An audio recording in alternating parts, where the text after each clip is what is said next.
convert the hexadecimal number 37FD into its decimal equivalent. Okay, let us begin. Etiam আমাক দিছে এটা hexadecimal number 37FD.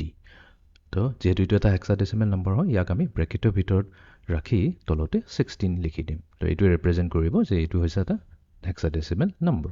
তো আমাক কৈছে এই hexadecimal numberটোৰ decimal equivalentটো কি হ'ব এইটো আমাক ক্যালকুলেট কৰি উলিয়াব দিছে। তো আমি কি কৰিম 37FD আমাৰ যোনটো hexadecimal number আমি ইয়াৰে আৰম্ভ কৰোঁ।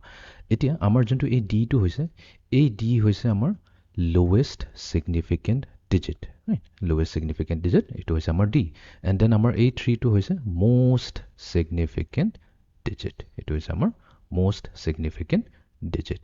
এতিয়া আমি কি কৰিম আমাৰ next কামটো হৈছে each digit আমি each digit মানে আমি from LSD to MSD side যাম, from right hand side to left side, আৰু each digit আমি কি কৰিম ইহঁতৰ positional weight টো আমি নোট ডাউন কৰি লম। তো আমি আৰম্ভ কৰিম ক'ৰ পৰা LSD পৰা। তো এই ডিজিটটোৰ positional weight হ'ব 16 to the power 0, the next digitটোৰ হ'ব 16 to the power 1, then third digitটোৰ হ'ব 16 to the power 2, and then final এই digitটোৰ হ'ব 16 to the power 3. now এতিয়া আমাৰ কাম অলমোষ্ট ডান হৈ গ'ল। এতিয়া আমাৰ জাষ্ট ক্যালকুলেশন পাৰ্টটো আছে। এতিয়া আমাৰ ডেসিমেল ইকুইভ্যালেন্টটো আমি চেক কৰিব লাগিব।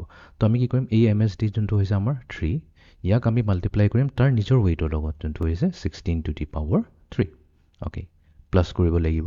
নেক্সট ডিজিটটো হৈছে আমাৰ 7 মাল্টিপ্লাই হ'ব তাৰ ওয়েটৰ লগত যোনটো হৈছে 16 square plus next digit to হৈছে এতিয়া f, but যেহেতু আমি decimal equivalent উলাই আছো তো f ৰ digital decimal equivalent তো আমি জানিব লাগিব। তো f ৰ যোনটো decimal equivalent হৈছে হেতু হৈছে 10, ঠিক আছে। তাৰ পিছত এটা কাম কৰি যেহেতু আমাক d টো লাগিব এটো লিখিলো e ৰ কাৰণে হ'ব আমাৰ my mistake এটো 10 নহয় সৰি a ৰ কাৰণে 10 হয়, f ৰ কাৰণে তো আমাৰ হ'ব 15, এটো হৈ যাব 15, e ৰ কাৰণে হৈ যাব আমাৰ 14, d ৰ কাৰণে হৈ যাব আমাৰ 13। তো তাৰ মানে এই f ৰ জায়গাত আমি লিখিম কি 15, তো এটো হৈ যাব 15 মাল্টিপ্লাই টু তাৰ weight যোনটো হৈছে 16 to the power 1, and then finally LSD হৈছে d, এতিয়া d মানে হৈছে আমাৰ 13, তো 13 মাল্টিপ্লাই হ'ব 16 to the power 0 লগত। এতিয়া আমি এটো ক্যালকুলেট কৰিব লাগিব। তো এটা কাম কৰোঁ আমি এটো ক্যালকুলেটৰত ক্যালকুলেট কৰি লওঁ। তো 16 কিউব আছে তাৰ মানে 16 মাল্টিপ্লাই হ'ব 3 times, so 16 into 16 into 16 and multiply হ'ব 3 লগতো into 3। তো এইটো দিছে আমাৰ 12,288, 12,288 প্লাস নেক্সট আমি 7 into 16 স্কয়াৰ কৰিব লাগিব।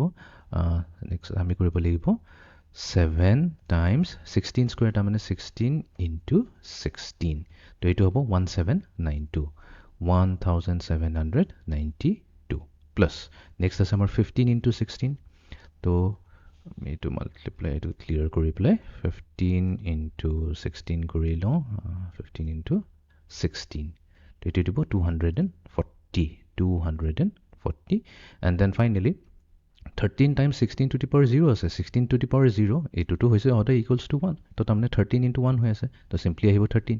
এতিয়া আমি কি কৰিম গোটেইখিনিকে আমি এড কৰি দিম। সো লেটস আমি প্ৰথমৰ পৰা আৰম্ভ কৰো 12,288 এইটো প্লাস হ'ব 1792 প্লাস 240 প্লাস 13, তো এইটো দিব আমাৰ 14,333, 14,333।